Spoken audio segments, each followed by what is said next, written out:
Hello everyone, welcome back to my channel. This is Mayank Singh. तो finally ये video आ चुकी है, जिस वीडियो का आप लोग काफ़ी टाइम से वेट कर रहे थे। मेरा एक पर्सनल स्ट्रैटेजी है जिसको मैं काफ़ी टाइम से यूज़ करते हुए आ रहा हूँ और ये काफ़ी अच्छा प्रॉफिटेबल स्ट्रैटेजी है। तो इस स्ट्रैटेजी के बारे में A to Z पॉइंट पे बात करूँगा। किस तरह से आपको ट्रेड करना है, किस तरह से आपको स्टॉप लॉस लगाना है, किस तरह से आपको कौन सा स्ट्राइक प्राइस सेलेक्ट करना है, कितना रिस्क मैनेजमेंट होना चाहिए। और इस स्ट्रैटेजी का एक्यूरेसी अप्रॉक्स 80% है, लेकिन आप अगर इसको अच्छे से यूज़ करते हो, सही तरीके से यूज़ करते हो, तो इसको 90% एक्यूरेसी तक लेके जा सकते हो। तो मैं इस स्ट्रैटेजी को तो 3-4 साल से यूज़ कर रहा हूँ और काफ़ी मज़ा आता है। इसमें सबसे अच्छी बात ये होती है ना कि इसमें स्टॉप लॉस बहुत ही छोटा रहता है और टारगेट आप 1:2, 1:3 भी ले सकते हो। काफ़ी अच्छा इसमें प्रॉफिट टारगेट मिलता है। तो बहुत सारे लोगों का डाउट रहता है कि यार स्कैल्पिंग होता क्या है। स्कैल्पिंग एक ऐसा तरीका है ट्रेडिंग का जिसमें अपन बहुत ही छोटे टाइम के लिए ट्रेड में रहते हैं और बहुत ही जल्दी क्विक प्रॉफिट कर लेते हैं या फिर तुरंत ही एग्जिट हो जाते हैं लॉस में, छोटे से लॉस में एग्जिट हो जाते हैं। इसको स्कैल्पिंग कहते हैं। एक होता है इंट्राडे ट्रेडिंग। उसमें होता है कि आप सुबह में ट्रेड लेते हो और ऑलमोस्ट 3 बजे के अराउंड तक आप अपने ट्रेड को होल्ड करते हो और उसके बाद उसको एग्जिट करते हो। तो अगर इंट्राडे करते हो तो उसमें क्या होता है नुकसान कि जितने भी रिटेलर्स होते हैं उनके पास कैपिटल कम होने की वजह से अगर आप इंट्राडे करोगे तो आप ऑप्शन बाई करोगे। ऑप्शन बाइंग में अगर गलती से भी मार्केट साइडवेज रहा, जैसा कि हमारा डेटा रहता है कि हमारा market almost 80 to 90% time sideways रहता है, बाकी बहुत ही कम टाइम ऐसा होता है जो ट्रेंड होता है, ठीक है। तो उसमें पैसा बनता है, लेकिन वो जब ट्रेंड होगा तो आप उस ट्रेंड को अच्छे से कैप्चर नहीं कर पाते हो और आपका लॉसेस होता है इंट्राडे में। तो इंट्राडे उन लोगों के लिए जिसके पास ज़्यादा कैपिटल है, जो लोग ऑप्शन सेलिंग करते हैं, उनको अच्छा पैसा मिलता है। और स्कैल्पिंग में क्या होता है कि जितने भी रिटेलर्स होते हैं उनके पास कम पैसा होता है, तो वो स्कैल्पिंग करके रेगुलर बेसिस पे डेली पैसा कमा सकते हैं। तो अगर अभी आपके पास टाइम नहीं हो तो वीडियो को ऐसे जल्दीबाजी में मत देखना, काफ़ी ज़्यादा इंपॉर्टेंट रहेगा वीडियो। तो वीडियो को लाइक करके छोड़ दो या फिर वॉच लेटर में ऐड कर दो, सो दैट आप बाद में अच्छे से कॉपी पेन के साथ देखना, तो आपको काफ़ी मज़ा आएगा और काफ़ी कुछ सीखने के लिए मिलेगा। तो ध्यान से देखना और इस स्ट्रैटेजी को अपने लाइफ में अडॉप्ट करने का कोशिश करना, क्योंकि मेरा मानना है कि आपका बिल्कुल करियर चेंज हो सकता है अगर आप इसको अच्छे से यूज़ करने के लिए सीख गए तो चलिए वीडियो को शुरू करते हैं। इस स्ट्रैटेजी में आपको 2 EMA लगाना है। सबसे पहले आपको क्लिक करना है इंडिकेटर पे और उसके बाद सर्च करना है EMA। इस तरह से सर्च होके आएगा। जो फर्स्ट ऑप्शन आएगा मूविंग एवरेज एक्सपोनेंशियल, इस पे आपको 2 बार क्लिक करना है तो ये यहाँ पे ऐड होके आ जाएगा। इसका बाय डिफॉल्ट आपको लेंथ दिख रहा होगा 9, लेकिन एक का लेंथ आपको कर देना है 15।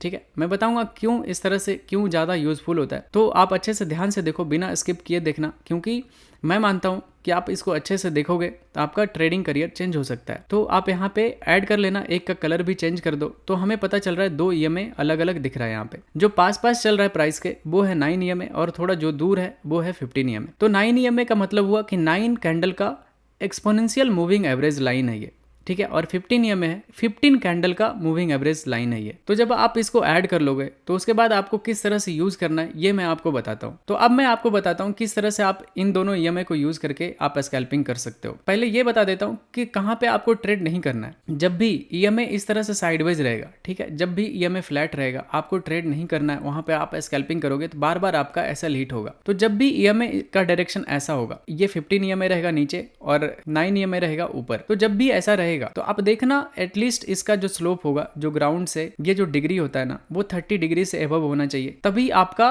ट्रेंड पता चलता है कि हाँ ये बुल ट्रेंड में। और अगर डाउन साइड के लिए अगर EMA इस तरह से रहा, ठीक है, और मार्केट इस तरह से इधर ट्रेंड कर रहा होता है, तो इसका जो एंगल रहेगा वो 30 डिग्री, ये डाउन साइड के लिए मैं बता रहा हूँ, 30 डिग्री या फिर उससे बड़ा होना चाहिए, ठीक है। ऐसा अगर सिचुएशन आपको मिले तो आपको ये स्ट्रैटेजी को अच्छे से यूज़ करना है। अब मैं इसमें आपको बताता हूँ कि स्ट्राइक प्राइस और किस तरह से आपका एंट्री पॉइंट और एग्जिट पॉइंट क्या होना चाहिए। जब भी आप स्कैल्पिंग करोगे तो हमेशा आपको इन द मनी में रहना है, ITM ऑप्शंस में रहना है, ठीक है। ATM में भी रह सकते हो, लेकिन ज़्यादा अच्छा प्रॉफिट आपको ITM में रहेगा, इन द मनी में रहेगा। एट द मनी में भी ठीक ठाक रहेगा, लेकिन OTM बिल्कुल आपको अवॉइड करना है। इसमें आप अगर स्कैल्पिंग करते हो आपका बिल्कुल भी पैसा नहीं बनेगा, बिल्कुल भी नहीं बनेगा। तो आपको या तो ATM में रहना है बहुत ज़्यादा, तो या फिर आपको बिल्कुल अच्छा प्रॉफिटेबल रहना है तो हमेशा ITM में रहना है। मैं आपको एग्जाम्पल से बताता हूँ कि कितना ITM में रहना चाहिए या फिर कितना OTM में रहना चाहिए। सपोज कि ये 40,000 पे प्राइस चल रहा है बैंक निफ्टी का, ठीक है, और यहाँ पे आपका यहाँ पे एक सेटअप बन गया EMA पे, यहाँ पे आपको एंट्री कैंडल मिल रहा है। तो आपको इसमें किसका ऑप्शंस लेना चाहिए। सपोज कि यहाँ पे 40,100 चल रहा था, तो आपको हमेशा क्या करना है कि अगर आपको कॉल बाय करना है तो 40,000 का यहाँ से 100 पॉइंट नीचे का स्ट्राइक प्राइस सेलेक्ट कर लेना है कोई भी। तो यहाँ पे 40,000 का कॉल ऑप्शन आप यहाँ पे स्कैल्पिंग में बाय कर सकते हो और आपका जो एसएल रहेगा वो नीचे रहेगा। इस पर डिटेल में बात करूँगा कौन से कैंडल पे आपको एंट्री करना चाहिए, कौन से कैंडल पे एग्जिट करना चाहिए, कितना प्रॉफिट टारगेट तक आप वेट कर सकते हो, कब आपको ज़्यादा प्रॉफिट टारगेट तक वेट करना चाहिए, कब आपको छोटे टारगेट पे निकल जाना चाहिए। ठीक है, सब कुछ कवर करने वाला हूँ, तो ध्यान से देखना, स्किप मत करना वीडियो का एक भी पार्ट, नहीं तो आप वीडियो से कुछ सीख नहीं पाओगे। तो ये हमारा क्राइटेरिया हुआ, हमेशा आपको आईटीएम में रहना है। ठीक है, इससे बाहर निकलोगे आपका पैसा नहीं बनेगा ज़्यादा। ठीक है, एटीएम में फिर भी चलेगा। ऐसा मैं इस वजह से बोल रहा हूँ कि क्योंकि एटीएम का जो डेल्टा होता है 0.5 होता है और आईटीएम का 0.5 से 0.6 इस तरह से रहता है। तो इसमें जैसे सपोज कि अगर 100 पॉइंट मूव किया ना बैंक निफ्टी, तो आपका जो एटीएम का जो ऑप्शंस होगा वो 50 पॉइंट मूव करेगा।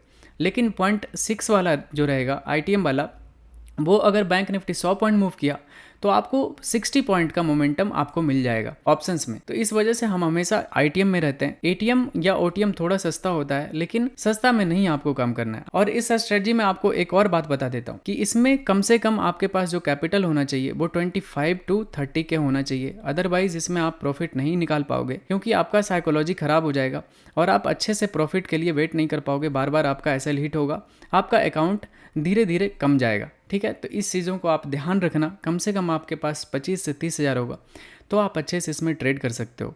तो ये हमारा पूरा क्राइटेरिया था, किस तरह से आपको कौन सा स्ट्राइक प्राइस सेलेक्ट करना है। अब मैं आपको बताता हूँ कि इसमें रिस्क मैनेजमेंट और एंट्री पॉइंट और एग्जिट पॉइंट क्या होना चाहिए। इस स्ट्रेटजी का सबसे खास पॉइंट जो होता है ना, कि इसमें हमारा स्टॉप लॉस बहुत ही छोटा होता है। जैसे सपोज हमने बाय पे एंटर किया, ठीक है, अगर इस कैंडल पे बाय पे एंटर किया तो हमारा जो स्टॉप लॉस रहेगा वो जस्ट इस कैंडल के लो का रहता है। तो इसमें हमारा स्टॉप लॉस बहुत ही छोटा होता है, अपन ज़्यादा देर इस ट्रेड में रहते नहीं है, या फिर ये छोटा सा एसएल ले लेते हैं या फिर हम दुगना प्रॉफिट इसमें ले लेते हैं, ऐसा होता है। इस तरह से ये स्कैल्पिंग स्ट्रेटजी काम करता है। तो इस वजह से ये हमारे हेल्थ के लिए भी बहुत अच्छा है। अगर आप ट्रेडर हो तो आपको पता होगा कि एक ट्रेडर कितना ज़्यादा हेल्थ इश्यूज फेस करता है, हमेशा माइंड साइकोलॉजी डिस्टर्ब रहता है, हार्ट का प्रॉब्लम होता है। इस वजह से ये स्कैल्पिंग में ना ज़्यादा देर अगर आप ट्रेड में नहीं रहते हो तो ये दोनों समस्या से आप बच जाओगे। तो अब मैं बताता हूँ कि इसका एंट्री क्राइटेरिया और एग्जिट क्राइटेरिया क्या क्या होना चाहिए, तो ध्यान से देखना। तो अब मैं बताता हूँ आपको कि जब भी आपको बाइंग ट्रेड दिख रहा होता है तो आपको कौन से कैंडल में एंट्री करना चाहिए, कौन से कैंडल को अवॉइड करना चाहिए। आपको मैं 3 कैंडल बताता हूँ जब भी बाइंग के लिए होगा, तो किस तरह का कैंडल पे आपको एंटर करना है। जब भी आपका इस तरह का कैंडल आपको दिखे, ठीक है, इस तरह का कैंडल दिखे, बिल्कुल पिन बार कैंडल या फिर फुल बॉडी कैंडल, नीचे से हल्का वीक होना चाहिए, या फिर बिग बार कैंडल, ठीक है, ये 3 कैंडल जब भी आपको दिखे ईएमए पे या फिर ईएमए को नीचे से क्रॉस करता हुआ और ईएमए का डायरेक्शन इस तरह से ऊपर की तरफ रहेगा, तो आपको इस कैंडल पे हाई पे एंटर करना है, यहाँ पे एंटर करना है, यहाँ पे एंटर करना है। जब भी इस कैंडल के हाई पे बाय करोगे तो उस कैंडल के लो का एसएल रख के आपको ट्रेड करना है। आप देखोगे कि जैसे ही आप एंटर करोगे मोमेंटम में आपको अच्छा टारगेट देगा या फिर आपका एसएल हिट कर देगा। तो ये 3 कैंडल आपको ध्यान में रखना। मैं आपको चार्ट पे भी दिखा देता हूँ ये तीनों कैंडल को, ताकि आप अच्छे से इसको ऑब्जर्व कर सको। तो देखो, सबसे पहला जो कैंडल रहेगा वो रहेगा हमारा ये पिन बार कैंडल। आप देखो इस कैंडल को देखो, कितना अच्छा पिन बार कैंडल है। दूसरा कैंडल आपको दिखाता हूँ, ये कैंडल हो गया बिग बॉडी कैंडल, ठीक है, मतलब नीचे से थोड़ा सा विक्स है, मतलब अच्छा बुलिश कैंडल इसको माना जाता है। ये बुलिश इंगल्फिंग कैंडल भी है क्योंकि ये प्रीवियस कैंडल को अपने अंदर इंगल्फ कर रहा है। और थर्ड कैंडल आपको दिखाता हूँ, तो ये होता है हमारे लिए थर्ड एंट्री कैंडल, अच्छा बड़ा बॉडी बना हुआ है। तो इस कैंडल पे आपको एंटर करना है। 3 एंट्री कैंडल बाइंग के लिए मैंने बता दिया। सेलिंग के लिए जस्ट इसका अपोजिट 3 कैंडल आपको फाइंड आउट करना है, बिल्कुल 3 अपोजिट कैंडल। तो बाइंग के लिए ये 3 कैंडल आपको देखना है। और मैं बताता हूँ आपको अब एंट्री और आपका टारगेट क्या होना चाहिए। अगर आप अभी ट्रेडिंग स्टार्ट किए हो, कुछ महीने हुए हैं आपको ट्रेडिंग करते हुए, तो आपको चार्ट सेलेक्ट करना है 5 मिनट का। जैसे जैसे आप इसमें एक्सपर्ट होना उस तरह से आप टाइम को रिड्यूस कर देना। तो सबसे पहले आप देखोगे अभी ईएमए बिल्कुल फ्लैट है, और उसके बाद जैसे ही चार्ट आगे बढ़ेगा मैं आपको बताऊँगा, देखोगे धीरे धीरे ये कैंडल, ये चार्ट का डायरेक्शन पूरा मुड़ चुका है और ये ट्रेंडिंग होता हुआ दिख रहा है आपको। तो जैसे ही ये ट्रेंडिंग हो जाएगा आपको ये दिख रहा है कि ये 30 डिग्री से ज़्यादा यहाँ का स्लोप बना रहा है यहाँ से। अभी आपको ये स्कैल्पिंग को यूज़ करना है, क्योंकि अपन ऑप्शन बायर हैं तो हमें मोमेंटम चाहिए होता है। मोमेंटम आपको तभी मिलेगा जब आपका ईएमए इस तरह का डायरेक्शन पकड़ लेगा। तो जैसे ही आपको इस तरह का बुलिश कैंडल ईएमए पे बनता हुआ दिखे टच करके, आप इस कैंडल के क्लोजिंग पे ही एंटर कर जाना। इस तरह से लॉन्ग पोजीशन यहाँ पे बना लेना, और कैंडल लो का एसएल रहेगा आपका और 1:2 का आपका टारगेट होगा। तो 1:2 का टारगेट इस तरह से आप बनाना, और उसके बाद आप देखना ये आपको काफ़ी तेज़ी से मोमेंटम में आपको टारगेट देगा, ठीक है। तो ये काफ़ी तेज़ी से मोमेंटम आता है और आपके डायरेक्शन में मूव करेगा, क्योंकि आप देखोगे जहाँ से आपने एंटर किया कभी भी आपके प्राइस से नीचे नहीं आया। तो इस तरह से हमें बाइंग ट्रेड में देखना चाहिए। ये पहला सिनारियो था। दिखाता हूँ सेकंड कैंडल आपको किस तरह से आप एंटर करते हो। सेकंड एंट्री कैंडल देखो, आप अभी देखोगे ईएमए ट्रेंडिंग था, साइडवेज हुआ है, फिर से यहाँ से ये देखोगे, यहाँ से जैसे ही मोमेंटम आना शुरू हुआ, ठीक है, ये देखोगे ईएमए का डायरेक्शन बदलता हुआ दिख रहा है, फिर से ये अपने ओरिजिनल ट्रेंड में जाता हुआ दिख रहा है और उसके बाद ये एक पुल बैक आ रहा है। तो पुल बैक आएगा और ईएमए पे जैसे ही एक बुलिश कैंडल दिखेगा, ये देखोगे ये बड़ा सा बुलिश कैंडल ये जब बना था, आपको इस पर एंट्री करना है। इस तरह के कैंडल पे आपको एंट्री करना है और इसमें भी आपका जो एंट्री के बाद आपका स्टॉप लॉस होगा वो कैंडल लो का होगा और इसमें भी आपको 1:2 का टारगेट बनाना है। उसके बाद देखोगे कि ये आपका 1 गो में आपका टारगेट हिट कर देगा। तो हमारा ये दूसरा एंट्री कैंडल था। तीसरा एंट्री कैंडल आपको दिखाता हूँ। तो यहाँ पे देखोगे हमारा ईएमए अप ट्रेंड में है और उसके बाद ये नीचे क्रॉस कर रहा है कैंडल, ठीक है। अगर यहाँ से रिजेक्शन लेगा तो और बुलिश कैंडल बनाएगा, तीसरा जो कैंडल है हमारा एंट्री कैंडल, अगर वो यहाँ पे बनता दिखेगा तो अपन उस पर एंटर कर जाएंगे। तो आप देखोगे ये नीचे क्रॉस किया, लेकिन ये कैंडल देखो नीचे से ईएमए को क्रॉस करके, दोनों ईएमए को क्रॉस करके एक अच्छा सा बुलिश कैंडल यहाँ पे क्लोज हुआ है। तो ये हमारा तीसरा एंट्री क्राइटेरिया होता है, क्योंकि हमेशा ऐसा नहीं होगा कि ईएमए को टच करके ही ऐसा कैंडल बनाएगा। अगर ईएमए को नीचे से क्रॉस करके भी इस तरह का कैंडल बनता है, आपको यहाँ पे ऐसे सिचुएशन में एंटर करना है और इसके बाद यहाँ पे एंटर करोगे, 1:2 का आपका टारगेट होगा और इस तरह से नीचे रखोगे स्टॉप लॉस, 1:2 का टारगेट रखोगे और इसमें भी आपका देखोगे 1 गो में आपका टारगेट हिट हो जाएगा। इस तरह से आपको हमेशा ट्रेड लेना है, हमेशा अपने सिस्टम पे बिलीव रखना है, तभी आप अच्छा ट्रेडर बनोगे। छोटे छोटे रिस्क लेते रहो। सबसे ज़्यादा हमारा दिक्कत ये होता है ना कि हम इंट्राडे में बहुत बड़े बड़े लॉसेज ले लेते हैं, वो रिकवर नहीं हो पाता। इस स्ट्रेटजी में सबसे प्लस पॉइंट ये होता है कि हमारा जो स्टॉप लॉस होता है वो काफ़ी छोटा होता है। वो अगर 2-3 बार हिट भी हो जाता है तो 1-2 ट्रेड में ही वो हमारा मैनेज हो जाता है। तो इस स्ट्रेटजी का सबसे अच्छा प्लस पॉइंट है। तो इस स्ट्रेटजी को आप बिल्कुल अच्छे से भरोसे के साथ यूज़ कर सकते हो और सेलिंग के लिए जस्ट इसके अपोजिट कर देना। जैसा भी हमने यहाँ पे बताया था, वो सेलिंग का भी 1-2 ट्रेड आपको करके दिखा देता हूँ, सो दैट आप अच्छे से इसको रिलेट कर पाओगे, आपको कहाँ पे एंटर करना चाहिए, कहाँ पे एग्जिट करना चाहिए। और उसके बाद मैं आपको सबसे ज़्यादा इंपॉर्टेंट बात बताऊंगा, जो कि इस ट्रेडिंग स्ट्रेटजी में जो सबसे ज़्यादा मेन इंपॉर्टेंट होगा वो वही पॉइंट होगा। तो उसको आप अच्छे से देखना। तो सबसे पहले मैं आपको सेलिंग का 3 पॉइंट दिखा देता हूँ, कहाँ कहाँ आपको सेलिंग करनी है। सेलिंग में आपको दिखेगा ईएमए नीचे की तरफ डायरेक्शन रहेगा और ये प्लेन से इसका 30 डिग्री रहेगा, तभी आप मानना कि ये सेलिंग ट्रेड में। देखोगे यहाँ पे भी एंट्री मिला था। मैं आपको आगे दिखाता हूँ किस तरह से आपका एंट्री यहाँ पे मिलेगा। काफ़ी अच्छा मार्केट हमें बेयरिश दिख रहा है, तो हमें कैसे एंट्री इसमें फाइंड आउट करना है। जैसे ही देखोगे यहाँ पे ये कैंडल ऊपर से क्रॉस किया है, ऊपर हमारा ओवरऑल ट्रेंड डाउन ट्रेंड है और ये थोड़ा देर साइडवेज रह के ईएमए बुलिश कैंडल बनाया था, लेकिन ये पूरा रिजेक्शन लेके नीचे चला आया और हमारे ईएमए को डाउन मोमेंटम दे दिया, ठीक है। उसके बाद देखोगे ईएमए का डायरेक्शन यहाँ पे चेंज हो चुका और यहाँ पे ईएमए का जो स्लोप है वो 30 डिग्री से ज़्यादा हो गया। जैसे ये कैंडल बना था, ये काफ़ी अच्छा बेरिश कैंडल होता है, आपको इस कैंडल पे एंट्री करना था शॉर्ट सेल और इसके ऊपर का आपका एसएल होगा इस कैंडल का और इसमें 1:2 का आपको टारगेट बनेगा, ठीक है। 1:2 का टारगेट बना के आप इस ट्रेड में एंटर होगे। आप देखोगे कि हमारा 1 गो में हमारा टारगेट हिट हो जाएगा इसमें। तो इस तरह से आपको ट्रेड में एंटर करना है। और जो दूसरा कैंडल हमारा एंट्री क्राइटेरिया होता था सेलिंग का, वो है ये कैंडल। आप देख सकते हो, अगर आपने यहाँ पे एंटर किया था तो इस कैंडल में जब आपको यहाँ पे मिल रहा था तो आप यहाँ पे भी एग्जिट कर सकते थे, डोंट वरी। आपको बस एक भी रिवर्सल कैंडल का वेट नहीं करना है, क्योंकि आप स्कैल्पिंग कर रहे हो। अगर इतना बड़ा रेड कैंडल अगर ग्रीन में कन्वर्ट होता हुआ दिखे तो आपको वहाँ से निकलना चाहिए, फिर आपको दोबारा एंट्री कर लेना चाहिए था। जैसे आप इसमें एग्जिट करते और आपका जो दूसरा एंट्री होता ये रिटेस्ट किया और फिर से ईएमए को टच करके ये बेरिश कैंडल बना था, आपका फिर से यहाँ पे एंट्री बन जाता सेलिंग ट्रेड का। यहाँ पे आप शॉर्ट करते, कैंडल हाई का एसएल रहता आपका और 1:2 का आपका टारगेट बन जाता, आप इसमें ट्रेड में एंटर कर सकते थे। तो इस तरह से आपको मोमेंटम में काफ़ी अच्छा ट्रेड मिल जाता, ठीक है। इस तरह से आपको ट्रेड मिलता है। इसको अच्छे से बैक टेस्ट करना, मैं तो काफ़ी टाइम से बैक टेस्ट करते हुए आ रहा हूँ, मैं काफ़ी ट्रेड भी इस पर करता हूँ, लाइव मार्केट में आपको ट्रेड करके दिखाता हूँ। ये स्ट्रेटजी काफ़ी ज़्यादा काम करती है। आप इसको अगर अच्छे से यूज़ करोगे तो 90% एक्यूरेसी तक भी लेके जा सकते हो, क्योंकि अपन इस स्ट्रेटजी को ट्रेंड में ट्रेड करते हैं, ठीक है। कभी भी साइडवेज मार्केट में इस स्ट्रेटजी को यूज़ नहीं करते हैं। इस जगह पे, ऐसे जगह पे यूज़ नहीं करते हम, हमेशा ऐसे जगह पे यूज़ करते हैं, ऐसे जगह पे यूज़ करते हैं ताकि हमारा जो विनिंग प्रोबेबिलिटी हो वो काफ़ी ज़्यादा हाई हो। ऐसे जगह पे यूज़ करते हैं। देखोगे यहाँ पे भी बना, सेलिंग आया, कितना मोमेंटम कैंडल यहाँ पे बनता हुआ दिखा था।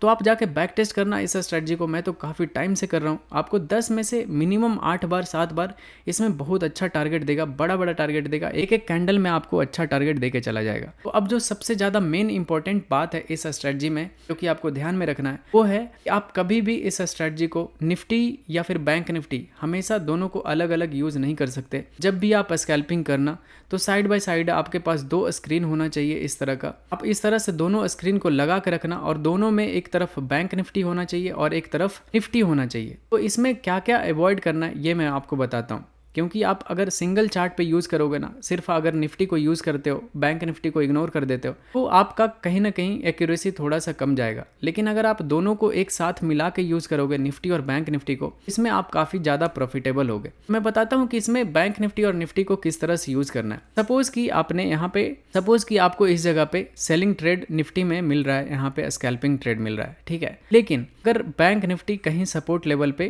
ट्रेड करता हुआ दिखेगा इधर इस जगह से, तो आपका ये सेलिंग ट्रेड नहीं चलेगा। क्योंकि अगर ऐसा होगा कि लेवल्स हमेशा ज़्यादा काम करते हैं, ना कि ब्रेकआउट ब्रेकडाउन। क्योंकि अगर बैंक निफ्टी अगर सपोर्ट पे ट्रेड करता हुआ रहेगा, कभी भी यहाँ से एक अपसाइड का मोमेंटम दिखा देगा, तो ये जो निफ्टी होगा ये इतना तेज़ी से फॉल करेगा नहीं।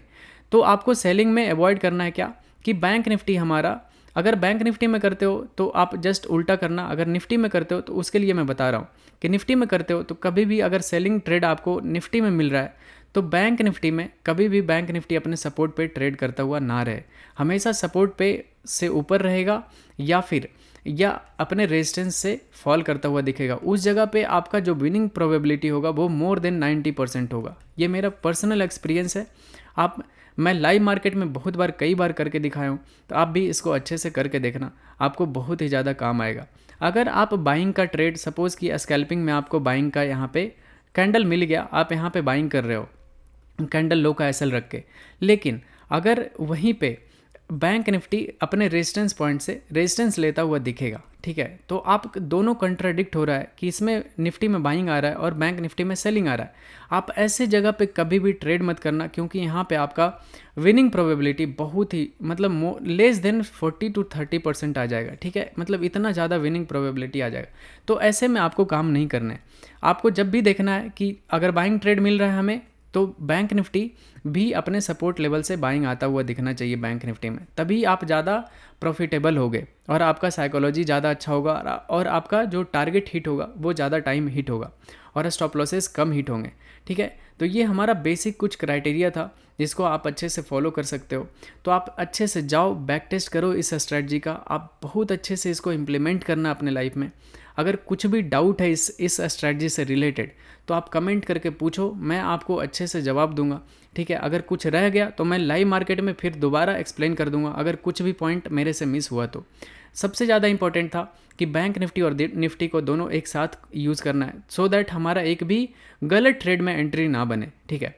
तो यही था हमारा स्ट्रेटजी। आप अच्छे से इसको यूज़ करना, स्कैल्पिंग करना। आप रिटेलर्स हो तो आप इसमें स्कैल्पिंग करके आप कैपिटल को काफ़ी अच्छे से ग्रो कर सकते हो और आप अच्छा पैसा बना सकते हो इसमें। तो चलिए वीडियो को रैप अप करते हैं।